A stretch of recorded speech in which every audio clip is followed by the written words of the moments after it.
Halo teman-teman, sekarang saya akan menjelaskan proses pembuatan minuman jahe dan madu untuk mengatasi batuk pilek pada balita. Nah, pertama-tama kita siapkan bahan dulu ya. Ada jahe, kemudian madu. Proses selanjutnya yaitu proses pembakaran jahe. Jahenya jangan lupa dibersihkan dulu ya teman-teman. Nah, jahe dibakar sampai warnanya coklat kehitaman. Pastikan jahenya sampai matang ya. Nah, setelah itu kita lakukan proses pembersihan jahe ya teman-teman. Jangan lupa pastikan jahenya sudah matang. Jahenya dikupas sampai bersih.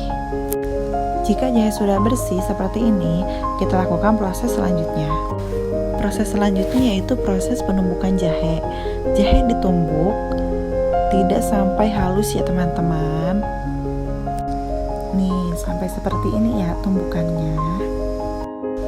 Kemudian siapkan wadah, masukkan jahe, masukkan air secukupnya.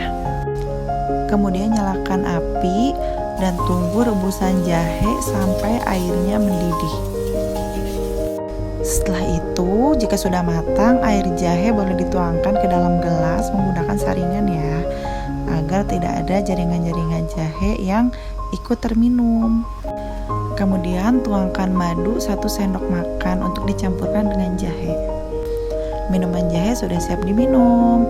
Tidak hanya untuk balita loh teman-teman, minuman jahe ini juga sangat efektif untuk meredakan batuk pilek untuk dewasa. Selamat mencoba.